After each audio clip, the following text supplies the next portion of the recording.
Hello and welcome. I'm Dax Nolan, And I'm Naomi Kale. and this is Next Game Playbook. This is the show where we distill actionable strategies, fresh insights, and essential tools. All to help creators, brands, and thinkers like you confidently navigate whatever your next significant step might be. Exactly. Making sure every move is, well, a deliberate one. So today we're exploring something I think a lot of people grapple with.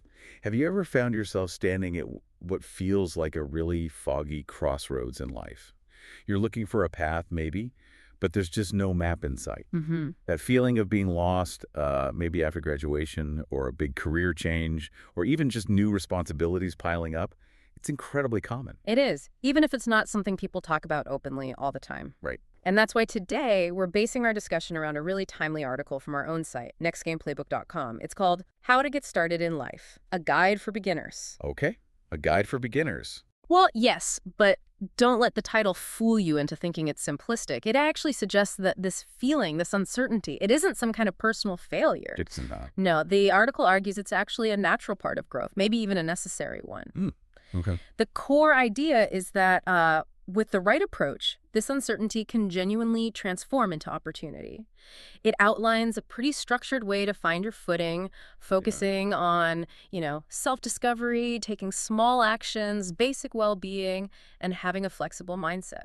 So less about a grand plan, more like a process. Precisely. It's less about needing some huge blueprint up front and more about a guided process of just moving forward. That foggy crossroads idea you mentioned, it really hits home, doesn't it? It does. Because there's this constant pressure, maybe from society, maybe just what we see online. These From the headline. timelines, right? Graduate by 22, amazing career by 25, married by 30, that kind of thing. Oh, definitely. That external scorecard, as you put it. Yeah, it feels like we're always measuring ourselves against some benchmark that honestly might have nothing to do with our own actual journey. And to assume everyone's path fits neatly into some universal schedule. Well, that's just not realistic, is it? No. The article really stresses this. Your timeline is yours alone, full stop. The life you build doesn't need to match anyone else's idea of success. Right. And that external pressure often creates some very real emotional roadblocks. The article points them out clearly. There's anxiety about the future, worrying about making the wrong choice or missing out. Sure. Then there's that huge one, fear of failure, which often just leads to doing nothing at all because you're trying so hard not to make a mistake. Paralysis. Yeah. Exactly. And then you can have depression or just low motivation, finding it hard to get energized, or even identity confusion, like who am I without school or my old job or my usual routine? Recognizing these feelings are normal and, importantly, manageable. That's really the first step forward. That fear of failure you mentioned. Wow, it's such a powerful stopper, isn't it? It can really freeze you up. It absolutely can. The article talks about untangling that knot of internal resistance. Hmm. But how do we know if it's just resistance or if it's maybe genuine caution? Like a real signal that something isn't right. That's a really important distinction to make. The article does say fear can be a signal, yeah. Not necessarily a stop sign, but maybe an indicator that you're right on the edge of growing, pushing your boundaries. Okay. But it frames that resistance, the kind that leads to total inaction, as more of a paralysis, something that stops you from even dipping a toe in the water, Right. So the idea is, by finding what the article calls your inner compass, you start to build the clarity you need. Clarity to tell the difference between, okay, this is a real red flag I should pay attention to, versus this is just my own anxiety holding me back and I actually need to push through it. Okay, so finding that inner compass is key then. How do we actually start doing that? What's the article suggest is step one? Exactly that. Step one, find your inner compass. Before you pick a direction, you've got to know what actually matters to you, deep down. So the first thing it recommends is uncovering your core values and your passions. Values and passions. Okay. And this isn't just like daydreaming. It's about actively calibrating your internal navigation system, setting it to your coordinates, not someone else's. I like the exercise they suggested for this. Imagining your perfect day. Mm-hmm.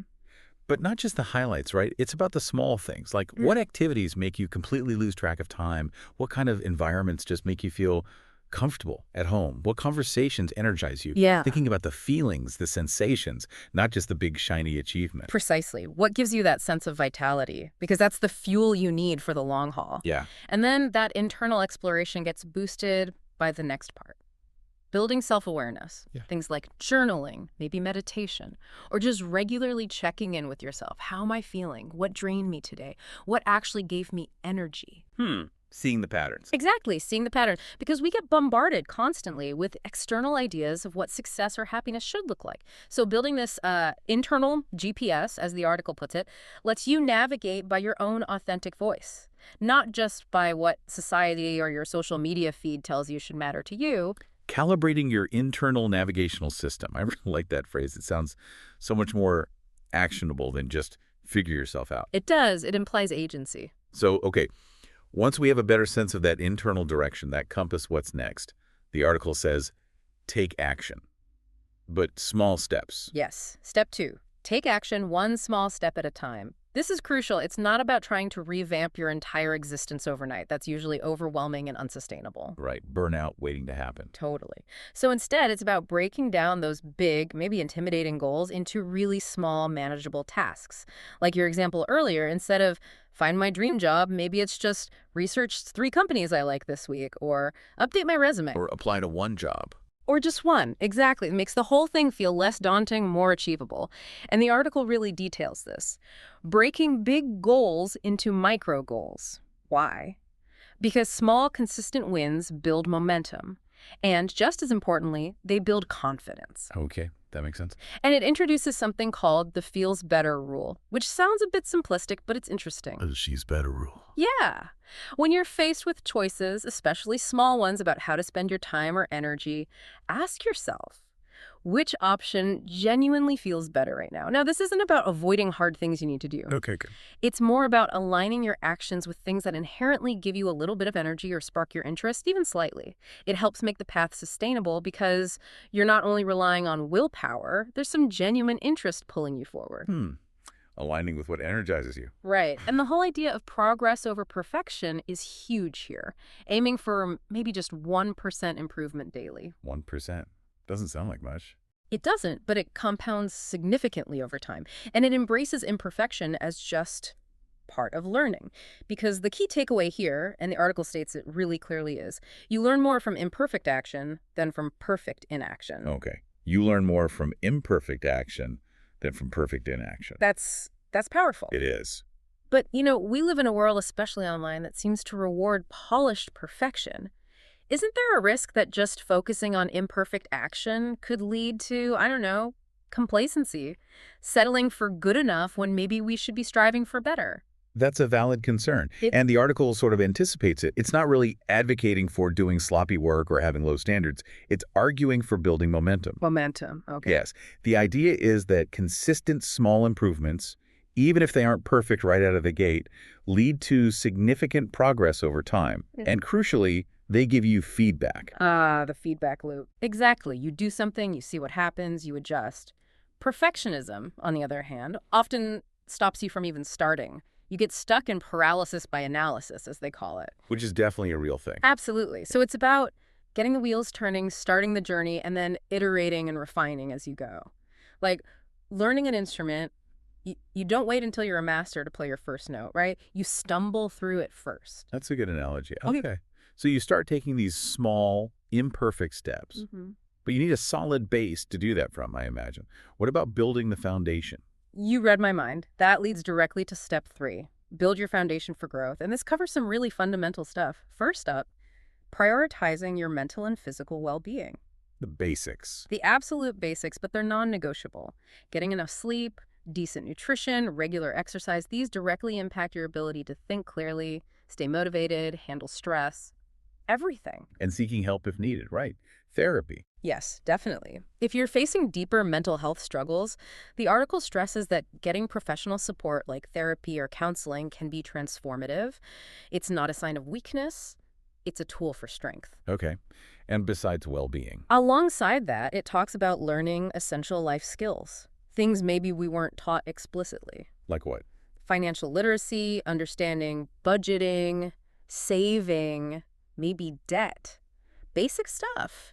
Time management, how to organize your day effectively, Mm. even just establishing routines for daily living, like cooking simple meals, keeping your space reasonably The tidy. scaffolding of adult life, kind of. Pretty much. These things create stability. They're the groundwork you need before you can really focus on building bigger things. You can't, build a skyscraper on shaky ground. Makes sense. And it also mentions support networks, doesn't it? It does. Cultivating a support network. And this isn't just networking like handing out business cards. No, not at all. It's more about consciously surrounding yourself with people who are positive, who are also maybe growth-oriented, finding mentors, maybe joining groups or communities around your interests. And importantly, setting boundaries with people who might be draining or negative influences. Yes, that boundary setting is key. It feels like you're building your own personal launch pad. Yeah. People who cheer you on, maybe offer advice, help you get airborne, not weigh you down. That's a great way to put it. Like a pit crew for your life. They don't run the race for you, but they make sure your car is actually ready to go. Exactly. So, okay, we've got the inner compass, we're taking small steps, we've built a foundation. What's the final piece? The final piece, step 4, is about mindset. Embrace change and keep learning. This builds on everything else. It starts by reframing fear again. Remember we talked about it being a signal? Yeah, not a stop sign. Right. It often means you're pushing yourself, you're on the edge of learning something new. So leaning into that discomfort carefully, and related to that, redefining mistakes. They're not failures, they're just feedback.